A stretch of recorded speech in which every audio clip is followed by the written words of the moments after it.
Scoop Slam Podcast. Hello, everybody, and welcome back to the Scoop Slam Podcast. We are back, finally, as The Rock would say, off a hiatus. We're ready to roll, ready to get scooped and slammed. Once again, I'm joined. He is the best man to ever host the Co. It's Ryan. Yo, Micah, got my Mountain Dew pitch black right beside me, and I'm ready to be scooped and pour slammed today. Let's get into it. Well, before we get too far into it, we got a Raw and Royal Rumble review. Happened a couple days ago, so a little bit of a jam-packed episode, but we're ready to get right back into things. It's finally good to be talking about current product. But before we get too far into it, we obviously want to offer our condolences, to the family of Jay Briscoe, Jamin Pugh. Obviously, all this happened while we've been on hiatus, but we definitely wanted to, let everybody know that his family's in our thoughts and prayers. Just an unfortunate accident. And obviously, we couldn't go an episode without mentioning it. Yeah. It's truly a tragedy, and I do hate, that happened for everybody involved. And if you're in a place that you can donate, I believe there is a GoFundMe out there. I think they're still taking donations and everything. Yeah. They done raised about 200,000 already. Okay, yeah, that's good. But yeah, that's out there if you guys want to do that. And like I said, I'm sure you guys have heard about it by now, but we just wanted to offer our condolences. Yeah, man. Life's too short, man. Something like that can happen to anybody at any time. So, Yeah. Rest in peace, Jay. Rest in peace.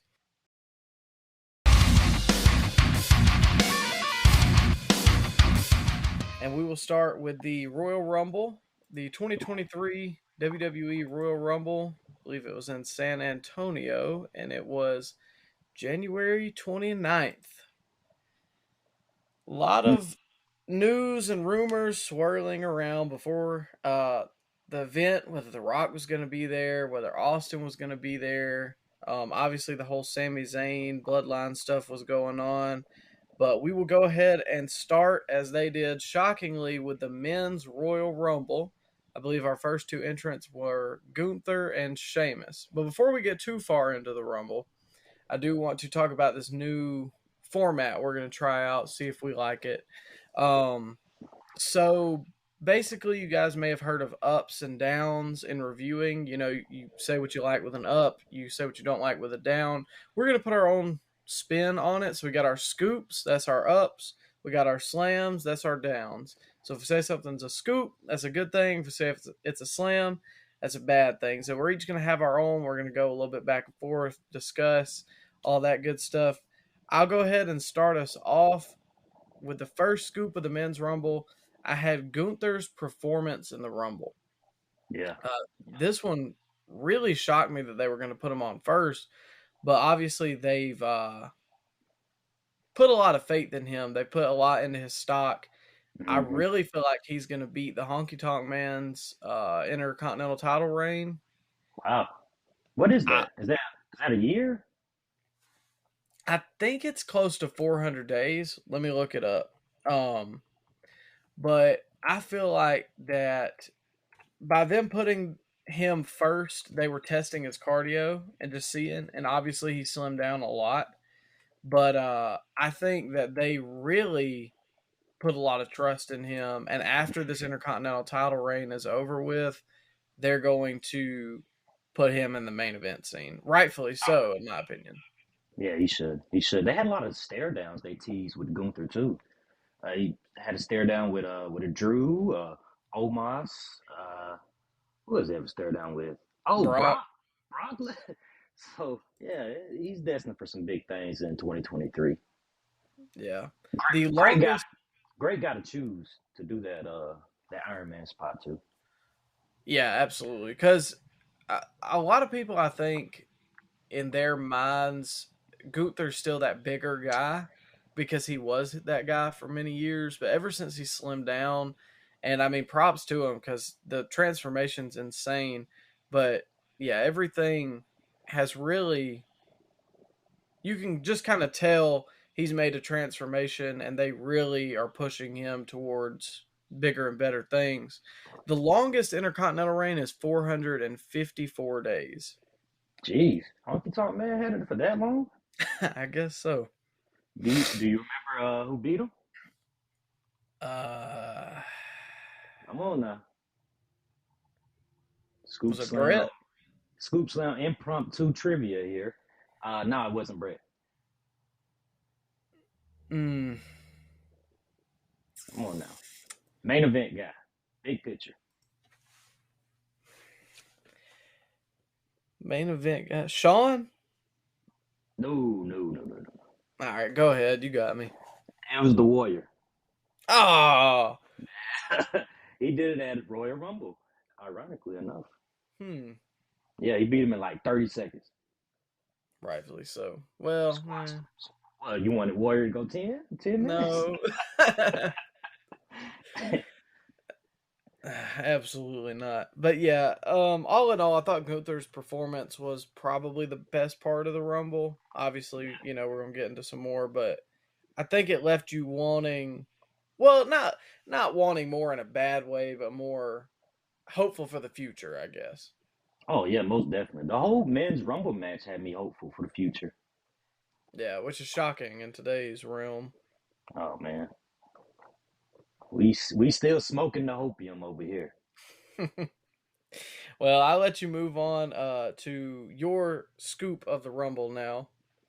Hey, man, I got commentary as a big scoop for like the entirety of the event. Pat McAfee, he just injects such enthusiasm, and I don't know, he does something to Michael Cole, man. He makes Michael Cole feel like he's JR in his prime.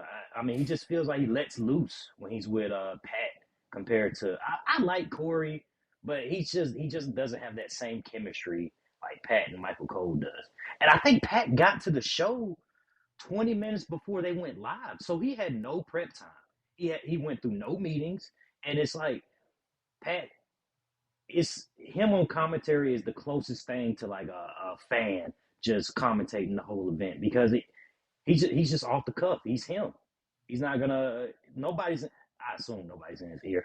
I don't know. I'm not Titan Tower, but it just feels like they just cut him loose and they let him go.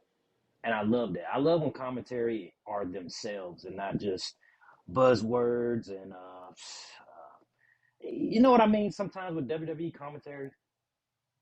Yeah, they use the old what's the term I'm trying to think, like Just lawyer jargon type deal, but no, the medical facility or box like structure or nobody actually talks like that. I just Pat, he's real. He's real, and you can't script Pat. yeah, even on College Game Day you could tell, and it's kind of the same thing. I mean, he's the same way on both shows, so I agree with you. It definitely felt more genuine, and it gave it a breath of fresh air, just like on SmackDown. Whatever they're paying Pat, it's not enough. Give him whatever he wants. Keep him on SmackDown. Keep him with Cole, because he's the best. He's the commentator of the year. If we had Scoopies for commentator of the year, it would have been Pat. Yeah, I agree. And dang sure wouldn't have been Excalibur or Corey Graves. No, no, no, no, no, no. I like Corey, but he is not good on Raw. Mostly because of the jabroni they got sitting next to him. What's his name? The Irish cat. Yeah, I yeah. don't even know his name. I just don't know his name. I watch Raw every week. Um, Patrick something. That I don't sounds know. right. I don't know. Something Irish. Something Irish. No disrespect to our viewers across the pond, but I don't know. He doesn't have it. Thank God he was away from his pay per view. He would have brought it back. Yeah. But commentary, big scoop. Yeah, I agree with you. And I think the Irish dude was on the pre-show, but I Keep him will there. move I'll move on to my next scoop of the Royal Rumble, and we kind of hit on this a little bit earlier, but it was the building of stories that they were doing. Mm. Um, and I know they kind of do that towards WrestleMania, but a lot of things one have kind of carried into the Rumble. But even with some of the Gunther stuff, you got stuff for the future.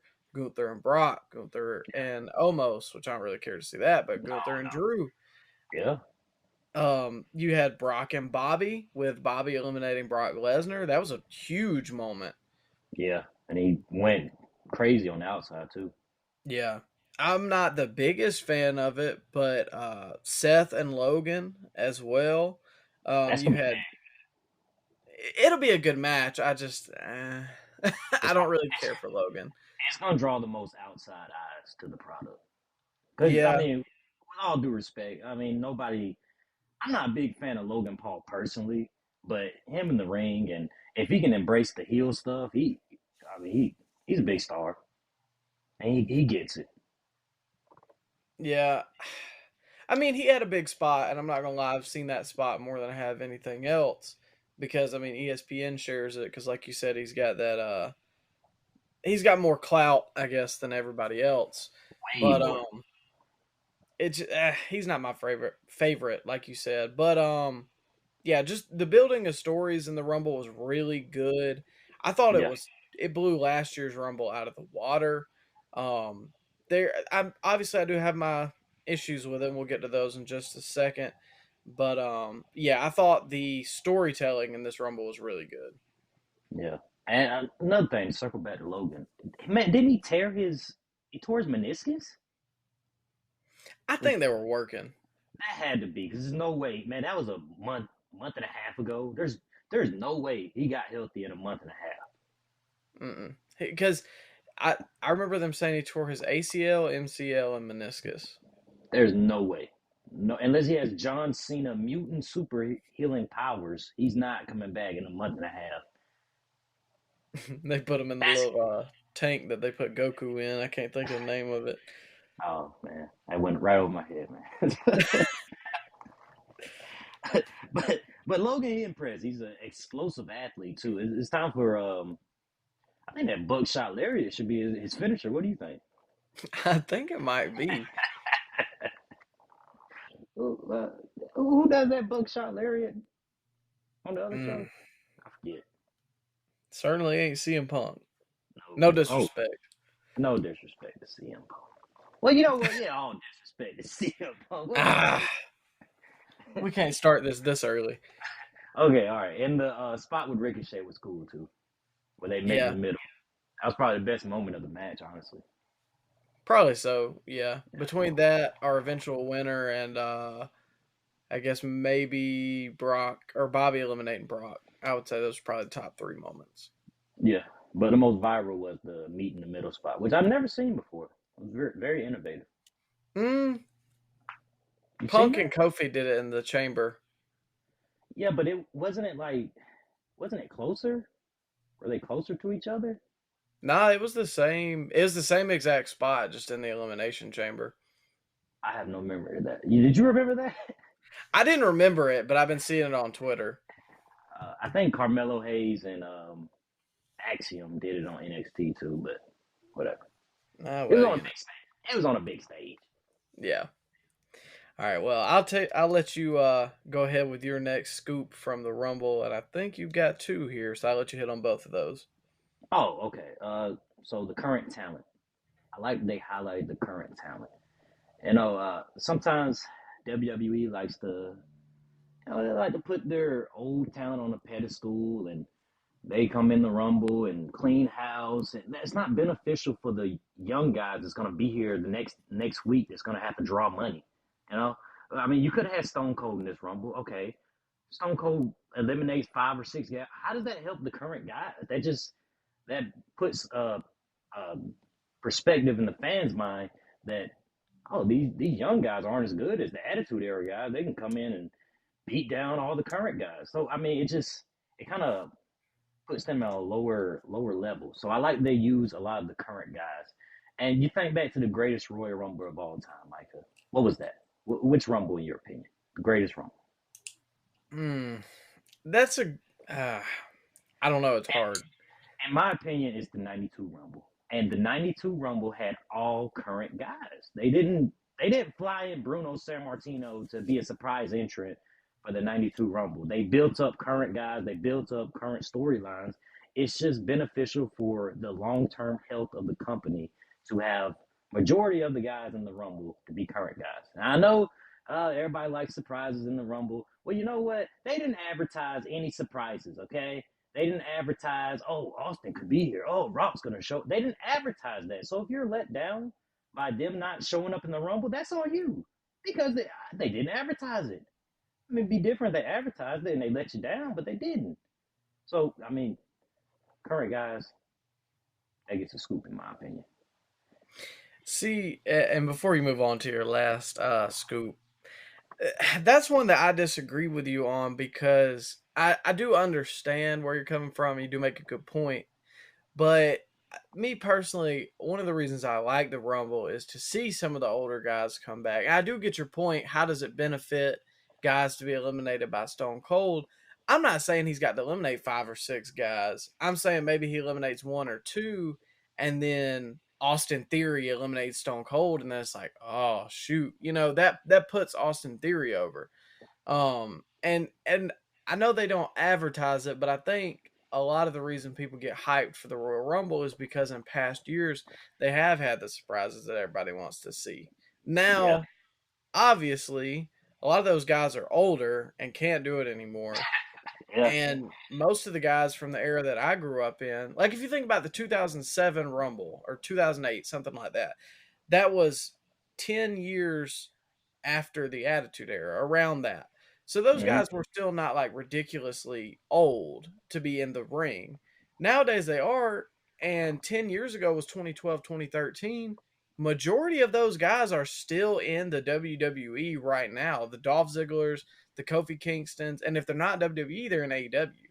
So the Yeah. only one I could say maybe was like Cena, but I mean, I Do don't you know. do you think that the lack of star power in like the mid 2000s, the later 2000s, you think that like Nick because they didn't build up none of their mid card guys during that time. They like Mr. Kennedy, Carlito, Shelton. Those guys should have been. They should have got to a certain point, but WWE just didn't build them up that way. So I mean, you kind of reap what you sow in that situation. You built up no stars for the ruthless aggression era that can still be over at this point in time. Yeah, I think that does play a part in it. But even like a Mr. Kennedy, if Mr. Kennedy would have came out, I'd been like, oh shoot, that's cool. Um, Yeah, I would have popped. but But how many guys that how many people, young kids, knew about Mr. Kennedy? I mean, come on now. yeah, I get your point. So that's what I'm saying. I see both sides. I would have liked maybe like 1 or 2 more surprises, but it doesn't weigh down the whole event for me. Well, But we got Booker. yeah, okay, Edge. You like Edge? I don't like Edge, but you like it. I like Edge. All right, well, I'll let you close up our scoops for the Rumble with the closing of the Rumble. I think you have this as a scoop as well. I did. Oh, okay, okay. Last scoop for the Rumble. It's got to be the right guy won. Cody Rhodes. We were predicting it for months. I called it way back when he tore his pectoral that you give him the Triple H treatment. You play the vignettes weeks before he returns, and then he shows up in the Rumble, a la Triple H. Just like they didn't have Triple H return surprisingly in the '02 Rumble, they built it up. They had the vignettes, and he showed up in the Rumble. Nobody complained about it then. So when people would say, "Oh, they should have kept Cody's appearance as a surprise," why? Why? You didn't need to build up the sympathy in the meantime. Show the vignettes of him recovering. Give the little emotional video package weeks before he comes back, and announce it for the Rumble. And then people were looking forward to him coming back in the Rumble. So Cody Rhodes winning, definitely a scoop in both our books. Yeah, the only issue I have with that is the spoiling. Like, I do understand your point, and they did do it with Triple H, and it made sense. I would have liked to not know for sure, just because it is the Royal Rumble and the surprise element kind of plays into it. But I do see your point too. They did it with Triple H, so what's the big deal now? But I guess I can see both sides in that aspect. He only had like one. slam, other than the ones we've already touched on, which was like the lack of surprises and the spoiling of Cody's return. So I'll let you cover the one slam we had that we haven't already hit on. Oh man, this was this was kind of sad, man. Kofi botching this Royal Rumble save yet again. I think it's time to go ahead and call that because we he just can't perfect it anymore. I don't know. The chair. What were they going for with that chair? I think he was supposed to land on the chair, and they had Xavier holding it, but the issue was, at He least from, overshot it. yeah, one, he overshot it, but two, Xavier was holding it from the side, and he should have been behind it. I don't know. It just didn't work out. And I think they may be like kind of running out of ideas. And Kofi's a little older, so he's obviously not as athletic as he used to be. I ain't that old. Well, I mean, he's not. Trying to put him in retirement home. No, he's not a young flower anymore like he used to be. He's not a spry young man as he used to be. Yeah. And you know what? Something else deserved a little slam in that match. That's the what were they playing bongos with their derrieres? I mean, Oh. Michael, what was that? What move? Can you describe that move? Can you give us a rundown of that move real quick? Um. Well, kind of put me on the spot. Uh. They meet up in the middle. They Yeah. square up. Kofi and Xavier, we mean, and they do some kind of It's kind of like he was going to get him like a sunset flip, but like a. He wrapped his legs around his midsection, and Xavier was behind him in that. And oh man, this is not sounding too good. Okay, so we talking about the Banger Bros here or the New Day? wait, and then they, I don't know, man. Can you do a better job describing it? So Micah? it was kind of like he was doing a reverse sunset flip, maybe. Okay. Um, Yeah. and so Xavier's head was between Kofi's crotch, and Kofi's head was between Xavier's crotch, and Kofi's on his feet, and then they just started like playing bongos on each other's butt, and yeah, just I would say go watch it, but you don't have to. We'll just keep moving on. Hopefully we didn't. I'm glad we didn't have any casual fans that are at our watch party because that would have been a hard explain. Yeah, not for me. That's that's all I'll say.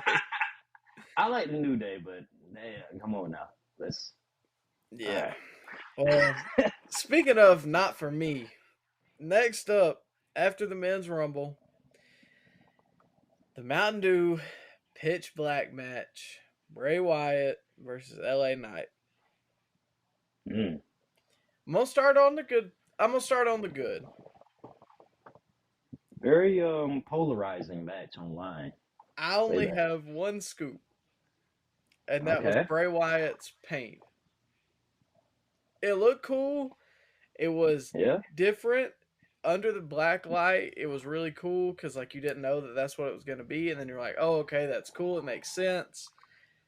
And yeah, I'll let you go ahead with your scoops because you like this a little more than I did. It was not a long match, which is what it should have been. 5 minutes. I got one scoop. I'm still intrigued by the storyline overall. Keeps you guessing. I mean, I'm gonna tune in to SmackDown. It's I say it's one of the top 3 built-up storylines on SmackDown right now, and I'm still invested in it. But I'm a big Wyatt fan, so I can see how this isn't for everybody. But I like to suspend my disbelief when I like the guy only because I can't suspend my disbelief when Orange Cassidy's in the ring or something.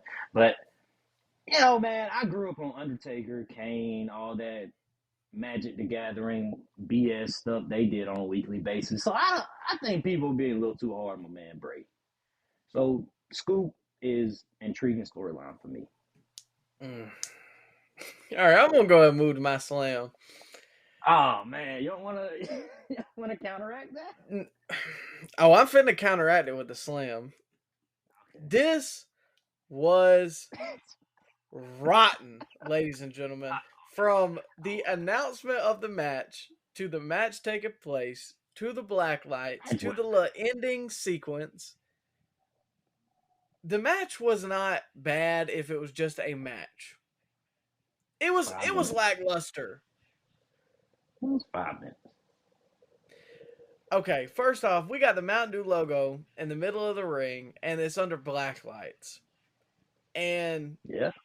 LA Knight is in like bright neon, and I like LA Knight, but man, this whole thing was just bad. If this was on AEW television, or nonetheless an AEW pay per view, you would not let me live it down. Nah. I mean, AEW had a Cracker Barrel match, so them having a Mountain Dew match isn't a big deal for me. And you know what, man, I'll happily accept an occasional Mountain Dew pitch black match if it means the pay per view or the PLE as we call it is $5. Okay, they have to recoup that money somewhere, Micah. Jesus, do you want to pay $60 and not have a Mountain Dew pitch black match? No, you don't. Hey, if they would put That's what more I'm saying. wrestling on it. I don't want a 12-hour marathon of wrestling. This was longer than Full Gear. We looked it up. I mean, you count the pre-show for AEW? No, I'm not counting for either event. We don't have a pre-show match, so. Well, you had a pre-show talking segment. Oh, we like to talk of the event. Yeah. Nothing wrong with that. Okay. Anyways, from the start of the pay-per-view or PLE, no pre-show included, Full Gear was under 4 hours, or it was like maybe right at 4 hours. Royal Rumble was like 4 hours and 11 minutes, which is longer than Full Gear. Well, you had 2 Royal Rumble matches, Micah. Jesus. Oh, okay. What are you gonna do with that 2 hours? That's 2 hours right there. Well, I mean, you only had 3 other matches. Well, I mean, Roman didn't take 30 minutes to get to the ring. 5-minute entrance. Putting Undertaker to shame. Shoot, man, it was like 12. Anyways, man, this whole thing, I didn't like it, and it was rotten. I'm more forgiving because, like I said, I grew up on Undertaker and Kane, so it didn't bother me that much. I was just kind of glaring at you the whole time. Come on, man. Really? After what Undertaker and Kane did for their whole career, and you turn your nose up at Bray Wyatt, really? Because Kane Undertaker not some goofy stuff. Yes, but it was different. We argued about this for hours. This ain't different? Because it's like we were saying the other day. Obviously, we were off air. Undertaker, you don't have to watch the product to like really understand, I guess, his gimmick. Like you can look at it and be like, oh, okay, he's some like dark, like dead being. Kane, What? yeah, he's got an Undertaker outfit on and his name is Undertaker. Okay, all right, go ahead. What is Bray Wyatt's gimmick? Like, I understood the Bayou cult leader. What is the gimmick now? It's too kiddie. I don't like the fat pig and the man in a mask coming out there. No, not Bray, the fat pig. I'm talking about the fat pig. The fat. He's gotten in good shape. No, I'm talking about that fat pig from the Firefly Funhouse. Huskus the pig, excuse you. And ladies and gentlemen, Micah did not watch any Firefly Funhouse segments. That's why he is saying all this.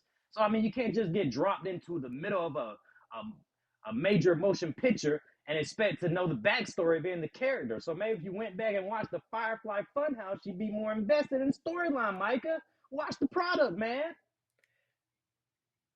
No, okay, I didn't have to watch the product to understand The Undertaker or Kane. I don't understand Bray Wyatt, and the Firefly Funhouse does not draw me in. Well, hold up now.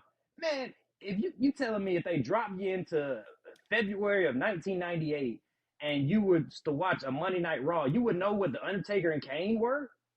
I would at least know Undertaker. What about Kane?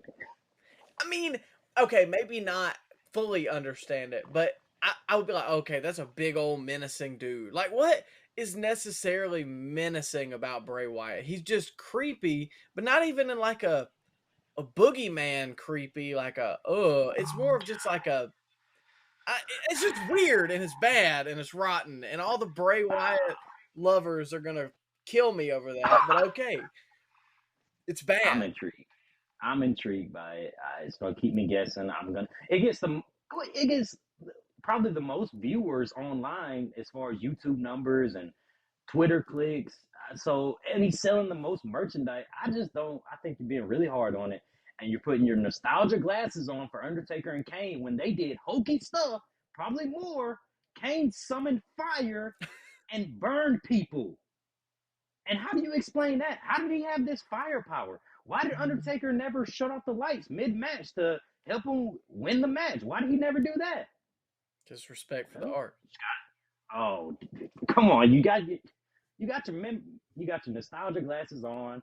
You savoring the taste of member berries. You're jaded, man. You're a jaded wrestling fan. Just go ahead, admit it. You can admit it. You're jaded. I'm not admitting that. You jaded. I'll let you go ahead with this last slam Okay, my last slam. for I this don't know if this fiasco. was the Mountain Dew Pitch Black match. The best Mountain Dew Pitch Black match ever, I might add. Um, the, my slam for this match, I don't know if Uncle Howdy was supposed to miss LA Knight or what happened there, but uh, he kind of so Bray chased off LA Knight like they were in a horror movie or something. They chased off to some structure away from the stage, and I don't remember how Bray got LA Knight on the structure, and then off in the very distance, you had the mysterious Uncle Howdy, which we still don't know that much about, but I'm intrigued where it's gonna go. Well, anyway, he's on the platform. LA Knight is stationary on the another platform, and Uncle Howdy does like a trust fall or elbow drop or something, and he doesn't hit LA Knight at all. And then pyro goes off, and then you got the Firefly Funhouse characters looking off in the distance. That was a slam for me. I could have done without that. Could have done without the whole match, but I guess that's besides the point. We'll move on. Next up was for the Raw Women's Championship.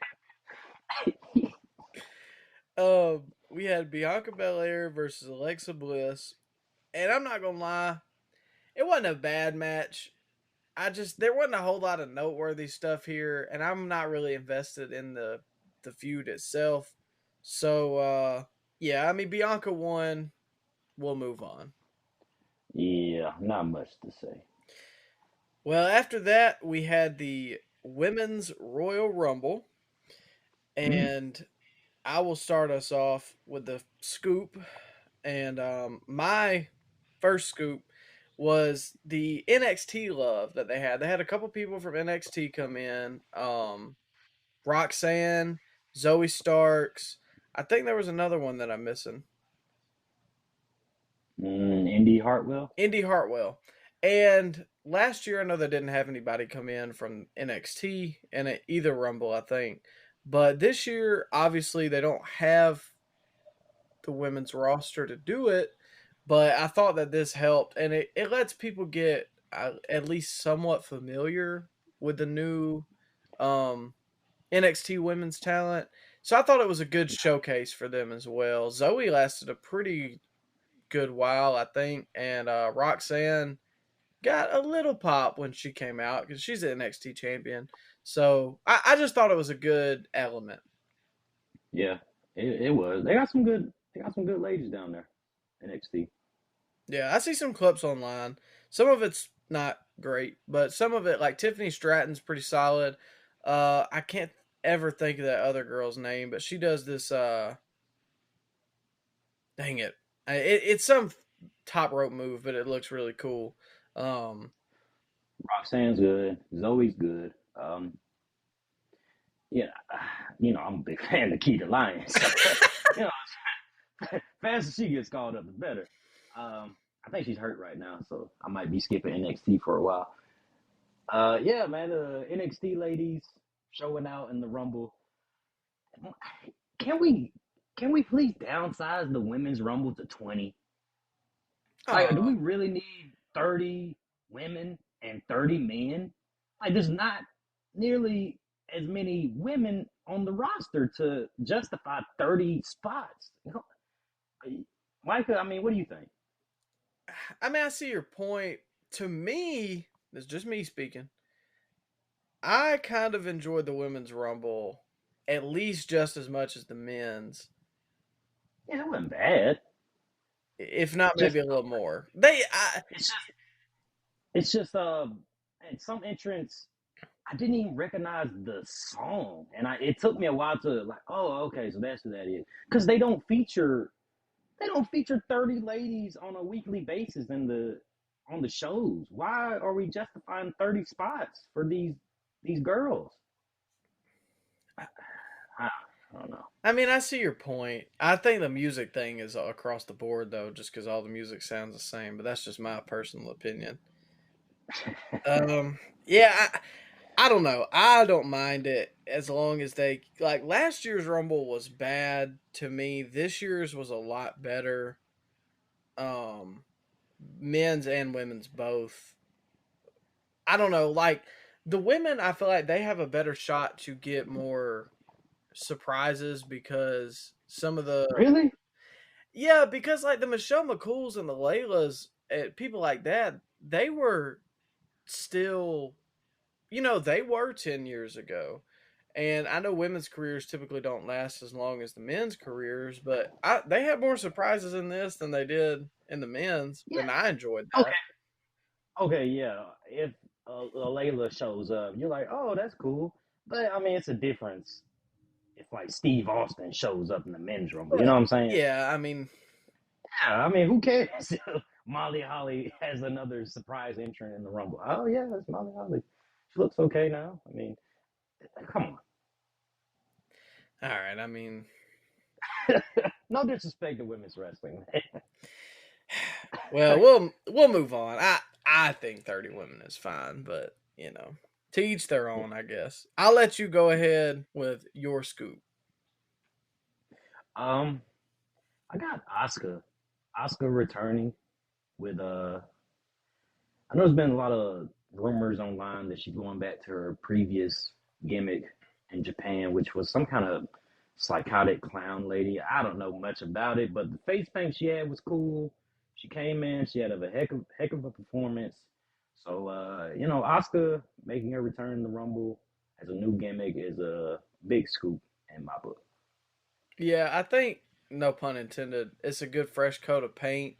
Um, because to me, before it I was see what getting a you did little. Well, I try. It gets it was getting a little stale to me before, so I think that this opens things up. Plus, with Charlotte being a babyface, and Becky there. being a babyface, and Bianca Yeah, being a babyface, we got Rhea as a heel. Even though I mean yeah, people still cheer Rhea, we got Bailey as a heel. We need that third other heel, and I think yeah, Asuka can be that. definitely.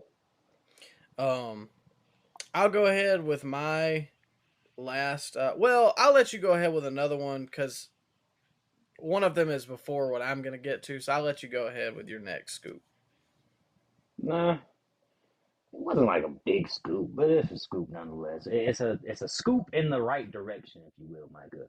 And that's the dropping of the name Dewdrop. Yeah. Now, there was a time. a couple years ago where WWE was changing NXT people's name when they got brought up, and then the commentators had to pretend like they never seen that person before and call them by the new name. It always kind of bugged me, when you had Dewdrop or what was LA Knight's name? Mac Dupree. Max Dupree, or as Cody called him, Gunther McGillivuddy. You know, I, it's good that they brought back the original names and got rid of the goofy name Dewdrop. And she's Piper Niven now, by the way. Yeah, Back to her old name. I Step in the agree. right direction. She's not So, necessarily. Oh, you go ahead. one more. Butch. Oh God. Can we get rid of that now? Can we get rid of Butch? And we got the first names back, which I appreciate. Yeah. Um, yeah, like you said, it's nothing. I mean, major necessarily, but it is a step in the right direction. I'm not even like the biggest Piper Niven fan in the world, to be honest with you, but I do think she has potential with her size. Like she can be that menacing character that the women's division really needs. Like Rhea has more size than a lot of the other women, but there's really not a lot of women that are, you know, You know, that build. yeah. And I'm not trying to be hateful at all when I say that, for real. They just Oh, but it need to, makes us stand out. exactly. And so I think that's really needed in the women's division. But with a name like Piper or with a name like Dewdrop, you're never gonna get anywhere. No, you can't see that on the marquee at WrestleMania. Yeah, but Piper Niven, okay, I can get She behind that. she can go too. She's not Nia Jackson there. She can go. Yeah. Well, I will go ahead with my last scoop because I've already hit on the good surprises one with the whole NXT thing I was talking about earlier. The ending sequence. Now I'll break it down for you a little bit. So we had Asuka, Liv Morgan, and Rhea were the last three in the Rumble, and they were all on the apron. And this kind of led to, I guess, like, oh shoot, because I think the favorite was Rhea, and she started at number one, and Liv was number two, but you still didn't know because Asuka had debuted this new gimmick, and then the fans really like Liv Morgan. I mean, we've talked about why we think the management likes Liv Morgan, but that's neither here nor there. Um, so they were all on the apron. They were going back and forth. Asuka goes to do the mist. Rhea ducks. The mist hits Liv. Rhea then does a kind of like reverse 619. She kind of missed Asuka a little bit, but it wasn't a big deal. So that she kicked Asuka. Asuka was eliminated, and then her and Liv go back and forth for a minute. Liv eventually knocks Rhea off, but Rhea's grabbing the top rope, kind of doing, what do they call it? I can't remember. Skinning the cat. Skinning the cat. That's it. um, and the core strength to do this is amazing. She Oh yeah. then kind of does like a curl, picks her legs up, grabs Liv, who's still kind of affected by the mist, and kind of, I guess, Hurricane Rana's her off of the apron while Rhea's still holding the top rope, and Rhea won. And to me, it was, I don't know, it was a really cool ending sequence. I kind of like that they were all on the apron, Yeah. dazed. The mist was cool, and Rhea ended it in a really good way, made her look strong. Because I don't know, to me, I was like, holy crap, because the core strength to do that is insane. And this kind of segues into your next point. Rhea's performance in the Rumble was great. I'll let you go ahead with that. Yeah, man. And going back to that ending sequence, Oscar hit that miss like dead on. I'm used to the miss missing because your boy Malachi can't seem to get it right on the other channel. Um, and yeah, the ending sequence with the Hurricane Rana, that was very innovative. Very innovative. Never seen anything like that as far as endings. I think the ending sequence for the women's rumble was better than the men's rumble. I agree.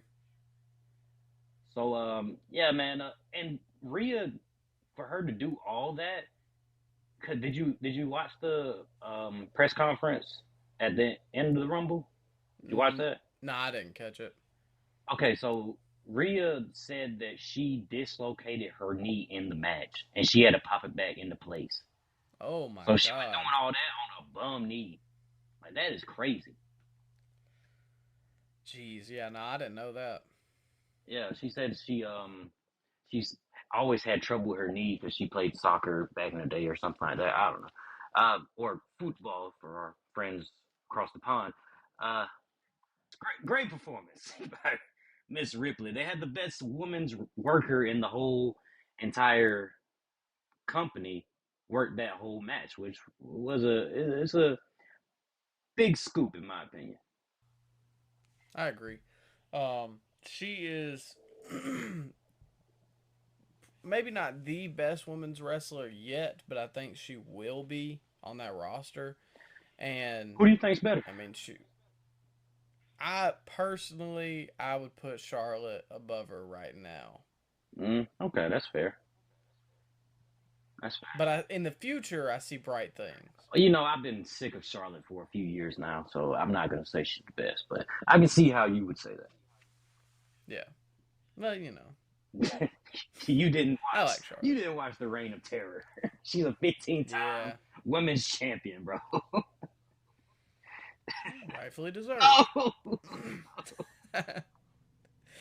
Well, I guess we'll go ahead and segue into our slams. I'll start us off. There wasn't a whole lot wrong with this Rumble, in my opinion. One of the things that bothered me was how quickly Becky was out. Now, I understand it, and I get that they were furthering the Becky and Bailey feud, which we'll hit on in a little bit with our Raw review. ugh. But to me, I just felt like it was a little premature, and she should have lasted a little bit longer. But that's just in my opinion. Yeah, I guess. Not the biggest Becky fan, so I wasn't sad to see her go. Oh man, man, you don't like Charlotte or Becky? Who do you like? I like Bianca and Rhea. Asuka's okay. Okay, well, yeah, I give you that. Bro, Becky's whole demand stuff was so forced. Oh god, it was so forced. She should not have been the main event of WrestleMania. Should have been Kofi. But I digress. See, I missed that whole thing too. But you'd have been hot at the time, I guarantee it.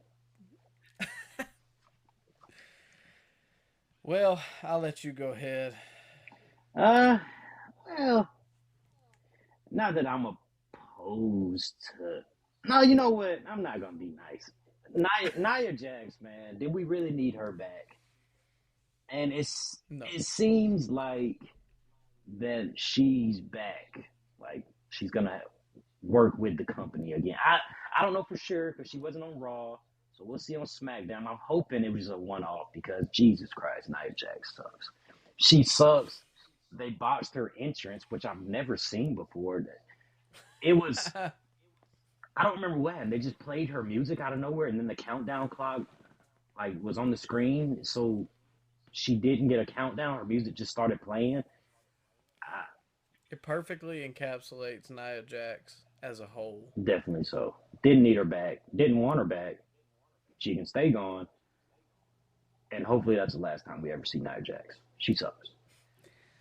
Well, like you said earlier, um, I mean, you got Piper Niven now, and they're similar build. I think Piper is a little smaller than Nia, but Nia, Piper's like three times the worker that Nia is, and you have I don't know. You only need one of those yeah, bigger women who can play that bigger menacing woman role. Why do we need Nia Jax back if you're repackaging Piper? she doesn't move as well as Piper either. She's like a sofa cushion, man. It's hard to work with Nia Jax. I don't know if you watched that match that she had with Charlotte, but that completely soured me on Nia forever. Yeah, I've seen the clips. They started shooting, man, and she was sandbagging Charlotte. That Like, that's unprofessional, man. But and then all the stuff that come out after she got released, she was dogging the company. She dissed my man Roman. You don't do that. That's Not the tribal chief. no, not and especially their family, the bloodline. But yeah, Hmm. man, I don't know. Nia Jax, big slam, big slam, Yeah. biggest slam of the night. Get her out of here. Well, I'll close this up. I got two, and they're kind of small, I guess. The whole sponsored Zelina Vega thing really bothered me. It was just weird, man. Oh man, you nitpicking, man. She got a sponsorship deal. Why are you nitpicking that? Oh, and next up in the Rumble, here's Pepsi Man, and it's a giant Pepsi outfit. Like, come on Man, now. the girls like to cosplay. I think she has a fan page or not technically OnlyFans, but she does like cosplay stuff. Oh, Brand Army. Oh wait, never mind. I think she actually does have that where she takes Oh man, she takes money from fans and they tell her what to cosplay as. It's nothing like nothing risque or like your girl Mandy Rose. Mandy Rose, but yeah, man, it didn't bother me. It was on brand with her. She likes to cosplay. I'm sure she got a bag for that sponsorship too. Oh, I imagine. I don't know. It just seemed like, excuse me, like a 2K Royal Rumble where you like download people, and I don't know. It just bothered me. And Hold up now. What about your man? What about your man Glacier in WCW? I mean, if they could have got a Mortal Kombat sponsorship, I'm sure they would have gotten. I mean, I don't drag Zelina. you act, you act like I support Glacier. I saw the poster in your house. Oh no, man, he's lying, y'all. He's lying, y'all. The only other thing I had was the return of Chelsea Green. I really liked the way they handled Chelsea Green's return. Was stupid to me because they just jobbed her in like 5 minutes, not even 5 minutes, like 30 seconds. Do, It just bothered me. do you know anything about Chelsea Green, Micah? I don't. I know she's married to Matt That Cardona. bothered you that some random lady comes out and gets thrown out? Well, I mean, it's an introduction of a new character, a new women's wrestler, and you just, in my eyes, from somebody who's never seen Chelsea Green, now I'm like, okay, I don't have to care about her. Well, I mean, uh, yeah, I can see where you're going. Hey, a special little shout out for Michelle McCool. She hopped the guardrail and was an entrance. I like that. Oh yeah, I like that. I thought that was it pretty was funny. cool because I had heard stuff earlier in the day that like she wasn't going to be there because she didn't get asked or whatever, and so then I thought it was funny We that got work, brother. we got worked. Well, I mentioned it earlier how it was kind of surprising that they opened up with the men's rumble, but Mm, here we are, mm. match of the night, maybe moment of the year. Roman Reigns versus Kevin Owens. I know you a big Roman I fan. like both guys. I like KO. No, I know. I'll let you go ahead and open this up. Um, yeah, I got one slam for the match because the match really didn't stand out. It definitely wasn't their best match together. They've had way better matches. But I agree. I like KO. I liked him getting the visual pinfall. Gives him an out with Roman. The referee was knocked out. I forget how they got to that sequence, but Kevin Owens got the visual pinfall, the 1, 2, 3, and Roman had to cheat to beat Kevin Owens with a low blow. So I like that they protected KO at least a little bit. Something that they probably wouldn't have done if the crazy man Vince was still in charge. He probably would just have Roman spear him and that was it. But yeah, man, it's a big scoop in my opinion. KO didn't get jabroned out. Yeah, I agree. I thought it was a good spot, and it ended up playing into the whole ending sequence as well. Yeah. Um, really, I have no slams for this. In all honesty, other than the match, like you just said a second ago, wasn't their best match. It wasn't a bad match by no means. The entire thing was great from start to finish. Match, like I said, maybe not their best, but still a good match. Yeah, it was, The ending sequence, we're trying to stray away from breaking it down like we used to, no DX, but I'm gonna break this one down for you, oh, hold up, cause hold up. I got one slam. I got one slam in this match. okay, go ahead, go ahead. All right, that's Kevin Owens taking them crazy steel steps bumps, man. That was you don't need to do that, KO. Come on, man. You're 38, 39 years old. You're over. You don't need to take those risky steel steps bumps. He took it twice too. He took it twice, Michael. He could have snapped his neck. Hold on, say that again, cause it kind of cut out. I'm saying those bumps he took at the end of the match, he could have snapped his neck, Micah. Yeah, they weren't my favorite. I understand, and it kind of played into the ending as well because it was showing like the really ruthless side of Roman. But I do see your point. Unnecessary. Yeah, even I think Darby took him the week before on Dynamite, and it just I don't know, man. It's scary Yeah, to me. It's not my favorite spot. yeah. So Roman wins, and Sammy and Heyman were out there with him, and the Usos come down, and they start beating up Kevin Owens. And Solo comes down, and they start beating up Kevin Owens, and Sammy and Roman are just kind of standing over there watching, and they put him in the corner, put a chair on his head, wedge his head in between the chairs. Solo does the little hip attack. That was scary. Yeah.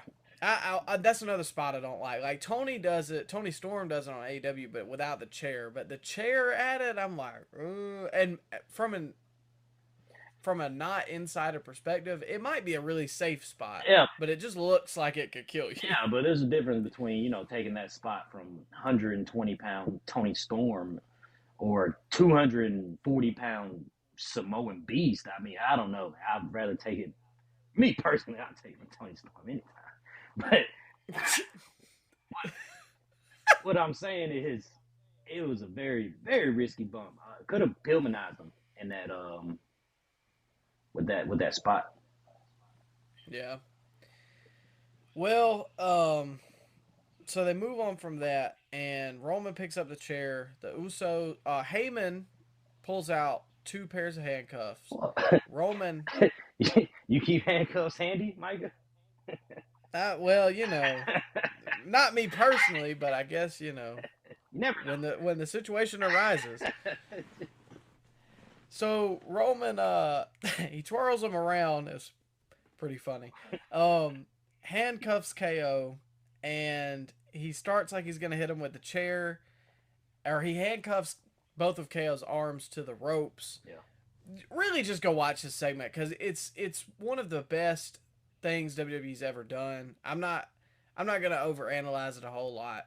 Basically, Sammy and Roman go back and forth because Sammy thinks he's being too ruthless. He wants Sammy to hit KO with the chair.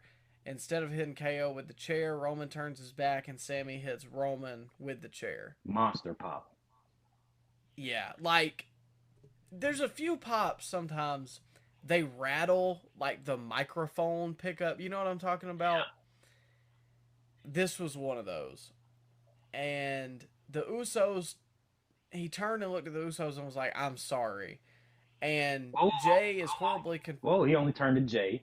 He didn't turn to Jimmy, which is a okay. good playback because originally Jay was the one that stood up to Roman in the beginning of the Bloodline storyline. Yeah, main event Jay. Main event Jay, yes sir. And the chair shot to the back was kind of a callback to when Seth turned on the Shield.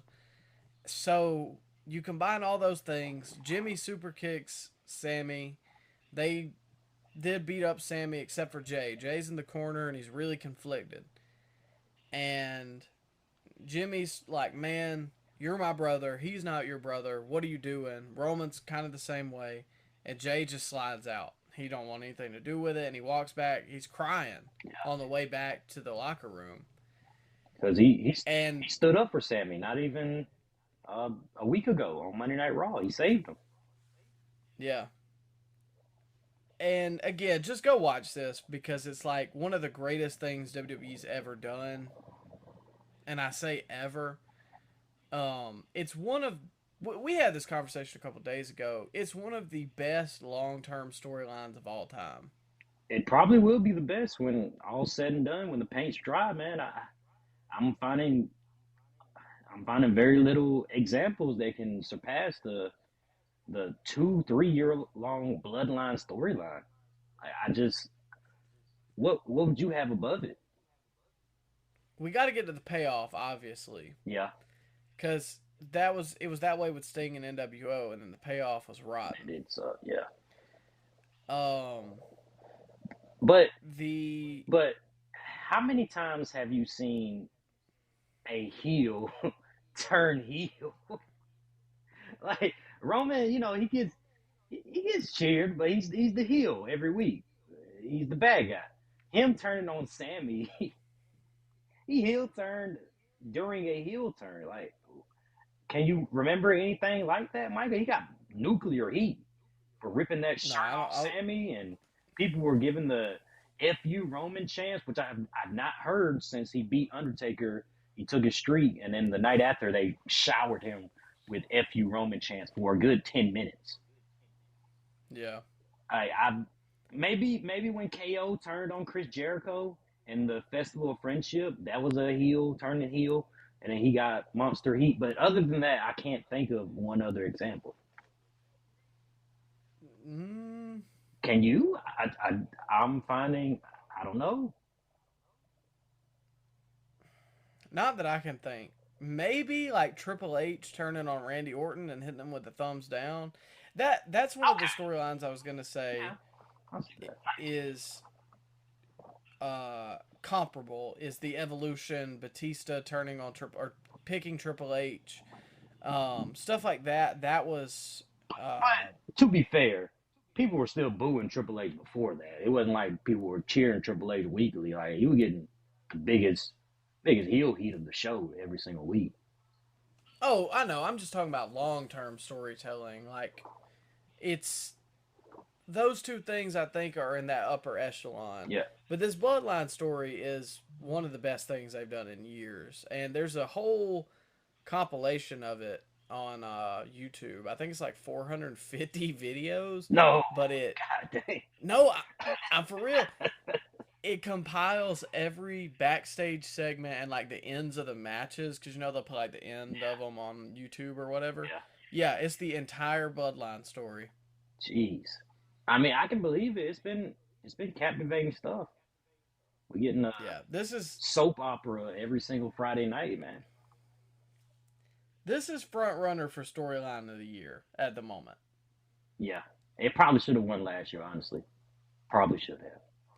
It was close, Looking back but the hindsight, MJ. I think I would pick this storyline. Ah, I don't Bro, know. you telling me you were more captivated with CM Punk and MJF storyline than this current Bloodline storyline?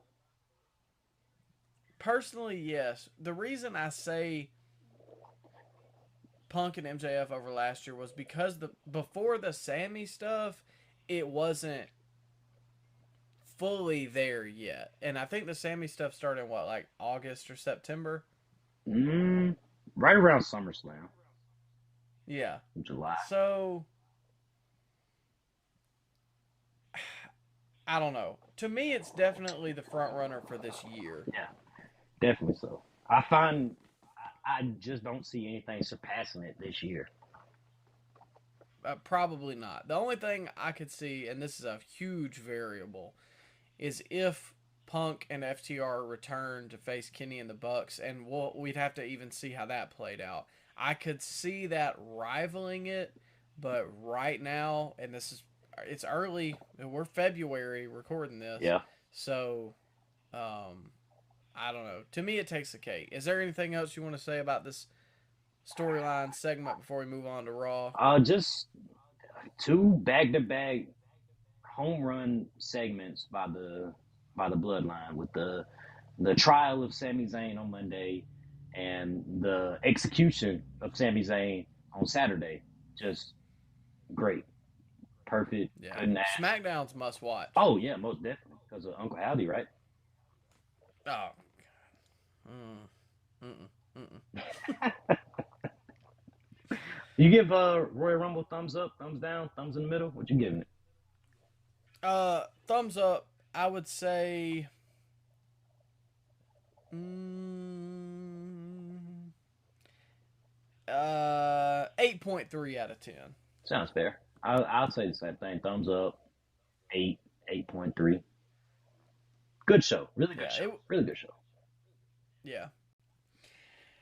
Well, that is the Royal Rumble review. We will move on to the Cody promo Oh, Monday night, huh? to start off Monday Night Raw. Oh, And I'll go first because this is really the only good thing I got to say. oh Because man, dang. I'm not a big Cody guy. I'll give credit where credit's due. He's over. He's over. And the people love him, and people online are like, oh, well, they're going to sour on him. And like, I might say the same thing, kidding. In this WWE environment, Cody is perfect for it. Perfect for it. But and it's not just. I mean, it's not just the kids that love him, which they do love him. I've seen a person dressed up as Cody. Did you see that? Like the dude, Mm-mm. the little kid dressed up as Cody when he came to the ring, and he gave him a little hug. Like just the kids love Cody. He looks like a star. He carries himself as the biggest guy in the company. Not biggest physically, but like the way he dresses. He came to the ring in a suit, tie, looked like a big deal. Everybody loved him, and I think we can put to bed with all the rumblings online. With oh god, Sami Zayn's he should get inserted into the main event. He's more over than Cody. Let's stop it. Get some help. Cody is the guy. He was the guy ever since he got brought back. This has been the long-term plan. They're sticking to it. They're not gonna put Sami Zayn in the main event of WrestleMania when he has beaten nobody. He has beaten nobody of note in the last year. I don't care that he got the monster pop at Royal Rumble. Yes, he can get his match at Elimination Chamber, but ultimately Roman should beat him, and Cody is the right guy to dethrone Roman to take this company into the next 5 or 6 years. It should be Cody Rhodes' show. It should be him. He's the guy. He's the star that we needed. Cody Rhodes. Don't get hot about it. I'm getting hot about it. Yeah, I am. Because I'm getting tired of all the stories online, all the people online, all the Twitter trolls saying, "Oh, Cody, he doesn't mean what he says. He's phony." No, you know what? How about you just enjoy?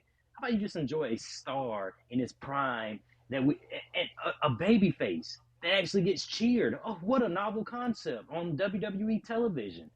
Let's not just nuke his return by having Sammy take the main event spot from him.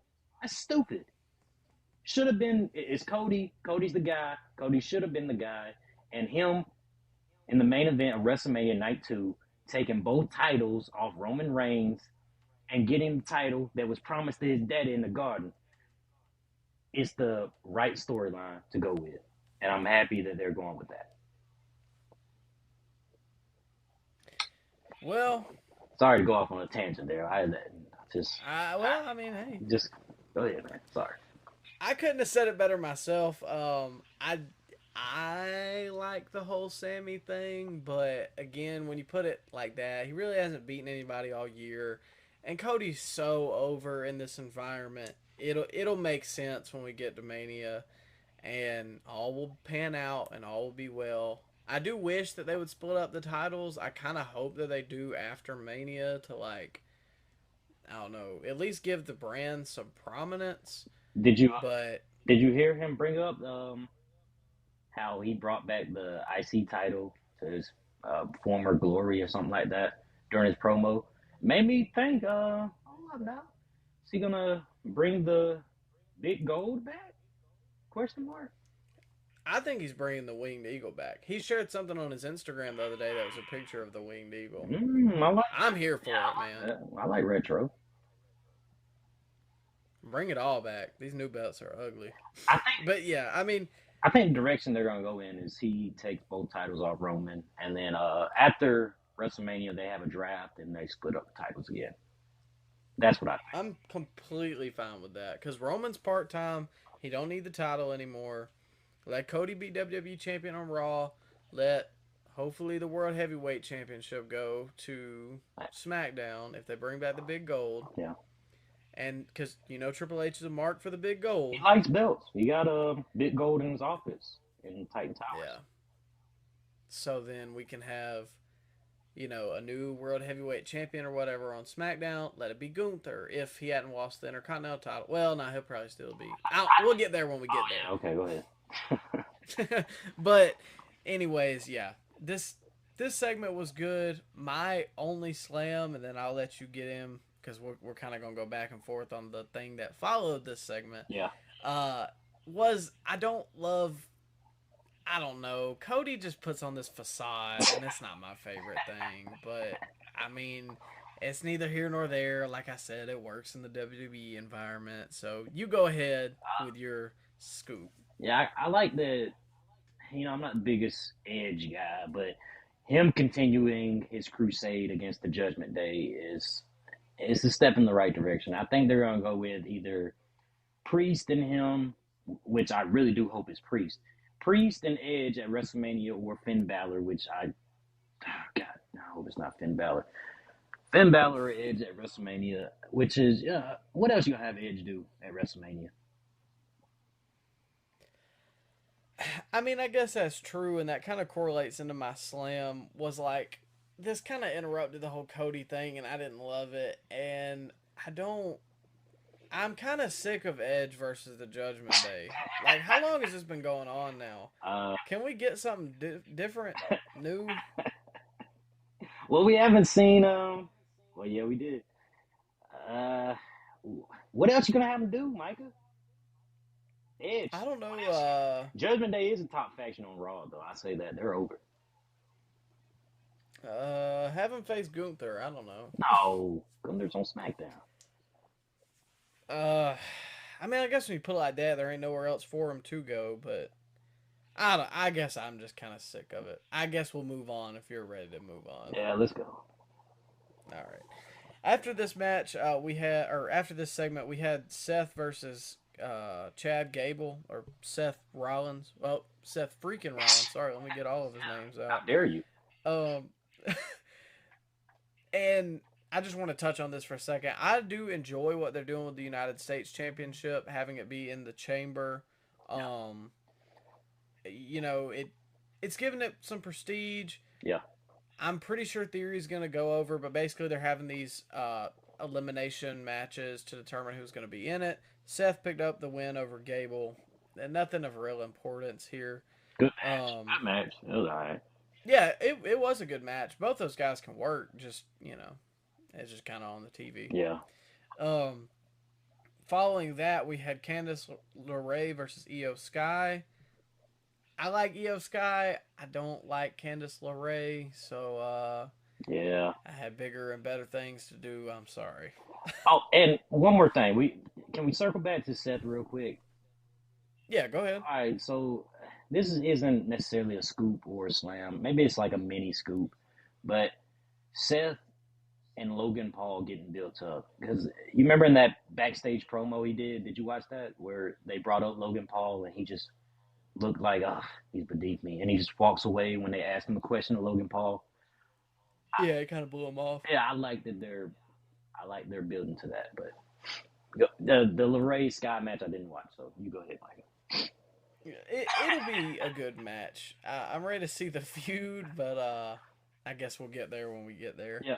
We'll see it develop over these next couple weeks. Yeah. All right, so following that, we had Rhea Ripley's promo where they announced that she was going to Hey, Charlotte. She was picking her challenger. Yeah. Oh, well, you just gave away the whole spot. Sorry, man. Go ahead. Anyways, I'll let you go ahead and kick us off. And, we didn't really have any slams for this one, just scoops, which is always a good plus. Yeah. So you go ahead. Rhea, she's a big star. She comes out to the ring. pretty good reaction. Cause okay promo. She chooses Charlotte, which is the in hindsight, I don't see why I missed this, but I thought she was gonna pick Bianca personally. But then I started to think, you know what? If she didn't pick Charlotte, who the heck was Charlotte gonna face at WrestleMania? Like, what does SmackDown have? Liv Morgan? You want to see Liv Morgan in the main event for the No, SmackDown Women's Champ? no, no, no. Nobody wants to see that. Maybe people backstage want to see that, but I don't want to see that. Um, and Rhea and Charlotte had a pretty good match at WrestleMania 36, the one with the empty arena, where COVID shut them down. 36, I think. Yeah, they had a pretty good match. It kind of got bogged down a little bit by not having any fans there. But Charlotte going over Rhea it was the worst. It was terrible in hindsight because it kind of stifled Rhea's potential on the main roster. You didn't take her serious if she gets beat by Charlotte. Her first feud out the gate. And then Charlotte beat her again a couple years, I think a year later at Money in the Bank. So Rhea's never beaten Charlotte. So Rhea getting her win back from Charlotte is the right decision in my book. And it brings the Judgment Day to SmackDown. And you know who else is on SmackDown, Micah? Booyaka, booyaka! 619. Yes, sir. And yeah, Dominic and Ray in a hair versus mask match, I think would be pretty cool for WrestleMania. Oh, I didn't think about that hair versus mask. He growing his hair out? Yeah, you know. Yeah. See, And you put your booking hat on today. And then Dominic came out in the Royal Rumble with Ray's mask. Interesting. Interesting. Yes, okay. So we're getting off topic, but still, Rhea, the whole segment was a scoop. Yeah, I agree. The only thing I had to add, which kind of ties in with your stuff, was just her star power. She feels Yeah. like the biggest woman on the roster, and I think she is literally. But Well, oh well, but it was a really good segment.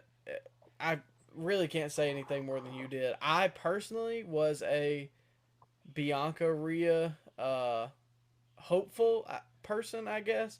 But me and you kind of talked about it last night. Who would Charlotte have faced? And I said maybe Raquel, which I would have been okay with. But I think if they do Rhea and Charlotte, or Rhea gets her win back, which makes total sense. Bianca and Asuka, both of those things will work out. Yeah. And I think like you said, Bianca and Rhea are their stars for tomorrow. Keep them apart as long as possible. Yeah. Oh, hey, what? Wait a minute. What the heck happened to Ronda? Oh, we don't talk about her. No, wait a minute. What? She wasn't in the Rumble, was she? Mm-mm. Did she get hurt? I think she just gone. Dang, man. She got sent back to the farm. Oh man, not the farm. Oh, the farm. I don't know. I'm not missing her. No, sir. She, I thought she had something with Shayna. I thought they were like a tag team. I don't know. They may face off at Mania, maybe. I don't know. Why wasn't she in the Rumble though? Well, I mean, I'm thinking probably because she was doing weekly TV. Once Charlotte beat her, they just were kind of like, all right, you have your vacation or whatever. How crazy is that nobody online is bringing up Ronda? Because, dude, it was bad. Like, I know we hadn't been covering it, but man, it was bad. Jeez, I really don't see an outcry for Ronda. Like, all right then. Well, yeah. Yeah. I ain't gonna be crying. No. Neither one of us will be. Well, after the Rhea segment, we had another chamber elimination match for the U.S. title. It was Johnny Gargano versus Baron Corbin, and as Johnny Gargano met the same fate that his wife did earlier in the show. I had better things to do because I don't care for either of them. Yeah. Um, Poor JBL. yeah, he's trying. He's really trying. He deserves better. We had MVP's VIP lounge after this Okay. with Austin Theory. Yeah. Um, we both had a scoop here. I said Theory looked really good. He looks like a star, and they played off of each other well. And I guess I'll go ahead and say my slam as well. My slam for this was it went a little too long and it was a little aimless at times. Yeah. And I said both of those things at the same time because they kind of correlate. Like at times I was like, okay, this is good. They're working together. The chemistry's there. But then sometimes they would just randomly like say things back and forth, and I was just like, okay, what are we getting at? Yeah. I don't know. That's just how I felt. Yeah. Yeah. MVP, he sounded good on the mic, and Theories has improved a lot. So, the only slam I got for this segment is Bobby coming out to, man, god dang, can Theory get the upper hand 1 week? No. Can he beat up Bobby? You probably couldn't beat up Bobby, but gee, can you send out Tozawa? Can he beat up Tozawa for a segment? I don't know. Bobby beats up Theory, which is, okay, he's mad about what is he mad about? I don't know. Maybe he was sending a message for the chamber. Uh yeah. Is he in the match? I'm sure he will be. He's gotta be, right? But he's feuding with Brock. Yeah. Maybe Brock will break through the chamber and beat Bobby up. That's what I can see happening, but have we now I've been watching the product pretty frequently, Micah. I know you probably fell off a little bit when we took a hiatus, but Yeah. what are why are Brock and Bobby mad at each other? Like, what caused this? What's causing all this? What happened? Uh, Why are they beating up each yeah. other? I don't know. They've had matches. They've had the one at Royal Rumble last year. They had the Saudi Arabia show. Which I think Brock won by a roll up, and Bobby just beat him up. And then, so they're fighting each other because, like, what are you gonna roll in a video package? How are you gonna explain this? I guess it's just Can we cut a promo? maybe they didn't settle the feud. What? Who's gonna cut a promo?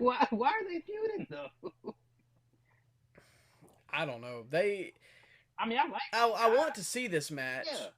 but without Heyman and without MVP, it's like What are we doing? Who's gonna lead this? Hopefully, MVP will be managing Bobby by then, so we can get a semblance of a storyline here. Can we save this?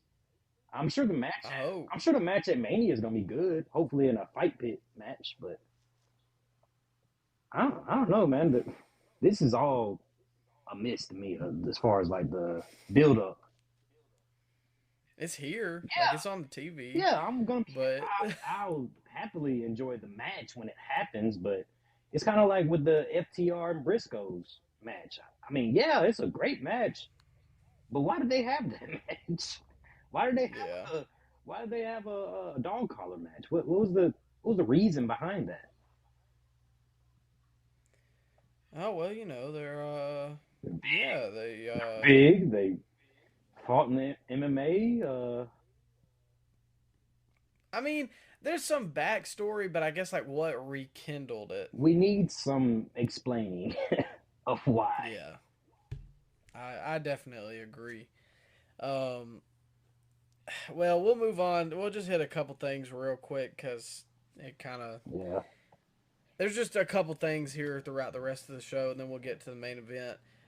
Rick Boogs returned, and I believe you put it best when we were kind of talking about this earlier off air. He's got the physique and some potential. He is a little goofy at times, but like he looks good. Yeah. He kind of looks like Rick Rude. He does. He's jacked too. I don't remember him looking that big at WrestleMania. Well, But it's not on the wellness policy if you're not wrestling. come on, man. No, he has charisma. I can see him getting over, but the goofy stuff is not my cup of tea. Yeah, I agree. Might be better off in AEW. No. We ain't going that far um, After this, we had Becky and Bailey segment. now. Bailey came out to talk to the crowd. Mm. Becky would end up interrupting. Yeah. Um, let's see. Where do we start here? I think we were both on opposite sides of the spectrum here.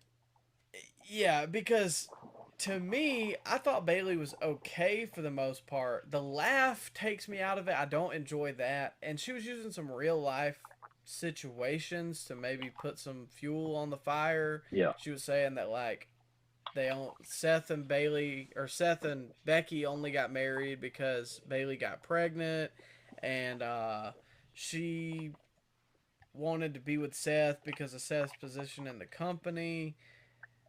But you didn't have the same feeling about this that I did. No. So I thought it was okay, and I mean it was passable. A lot of people have been dogging Bailey online, anyways. She sucks. So She sucks. I'll let you take the floor. You got a scoop for this segment. This is all a slam for me. Bailey just isn't. She's not on the mic, man. She just doesn't convince me that she means what she says, and then she laughs after everything she says, like she's trying to do an impression of Seth Rollins. I don't know, man. Just this was a big slam for me. And then Becky came out. I know Becky's over. Becky is over with the audience, but the audience does not care about Bailey. She's not getting a reaction, Micah. She's not. The whole Kai and Sky thing is not working. I was willing to give it a shot when she came back at SummerSlam. I was, Triple H, bringing back Bailey. She got the NXT, carry-ons with her. I was hopeful, and, I gave it a chance. But after 7 months, 8 months of these segments, I'm out. I'm done. I can't be a fan of the current incarnation of Bailey. Becky and Bailey hopefully will blow this thing off very soon, because I don't see how they can stretch this out to Mania. We can get a little steel cage match that everybody was, having a hissy fit about. They wanted to see so bad on Raw 30, which I did not care for. Thank God it got cut. But I wanted to see. Well, I mean, I'm just saying. I'm just being the reasonable talking head here for the IWC. Nobody cares about this feud, man. Let's end it. Bailey sucks.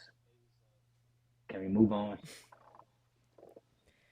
I mean, I wanted to see the steel cage match.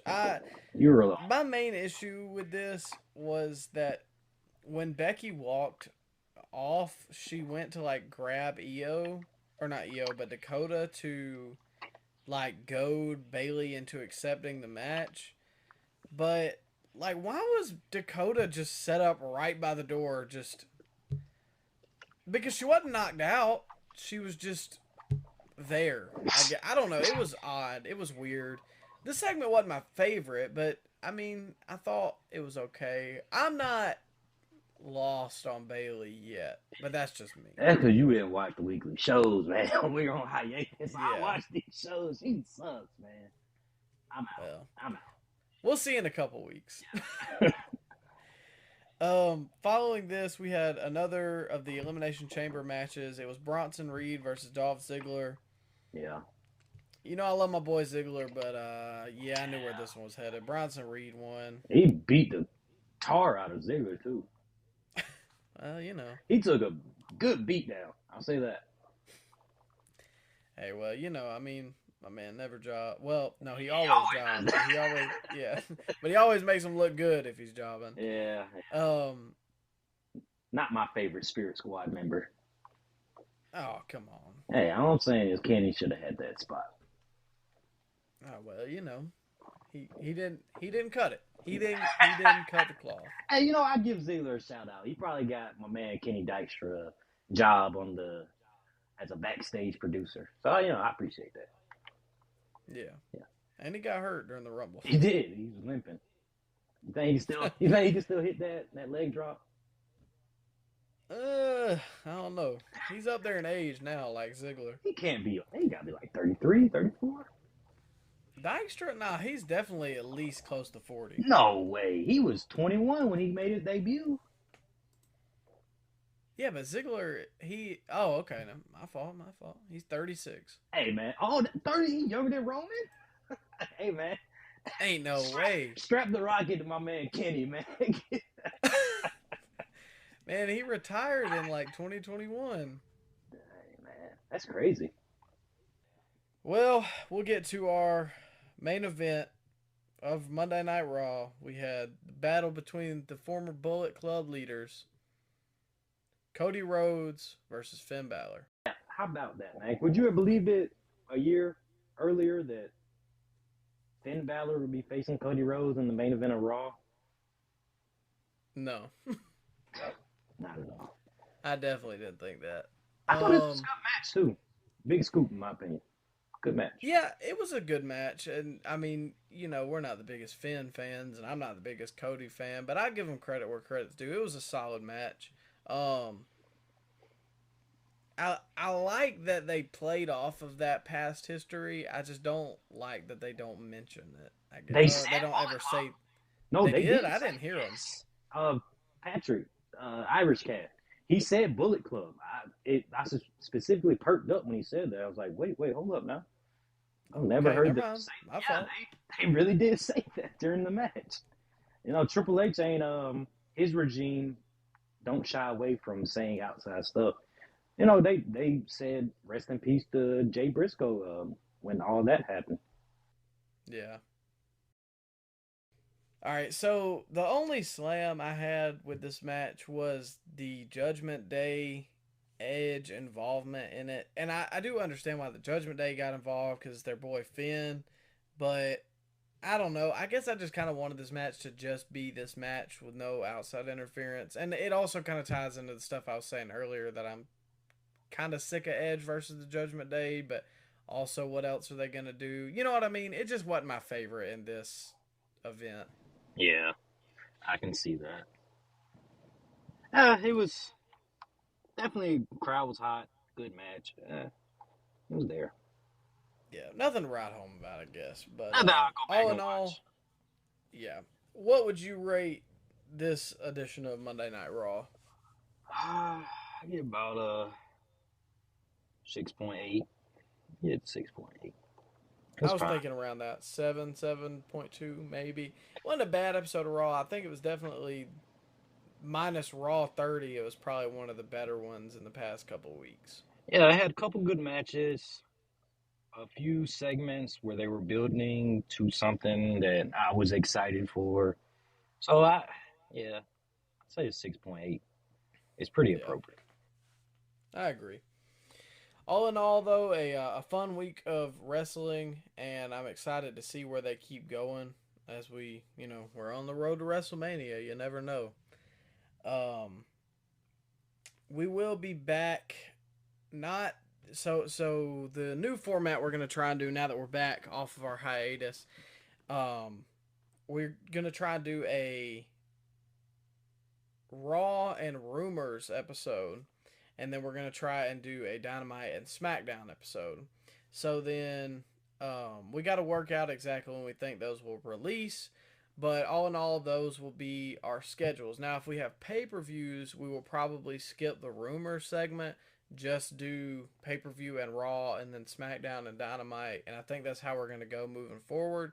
And we're going to keep trying to do this scoops and slams. I think it's a little quicker paced, instead of breaking everything down because most of the guys, and ladies that are going to listen to our podcast have probably already watched product anyways. So you just want to hear our thoughts about it and not, play by play analysis. Or that's at least just how I feel.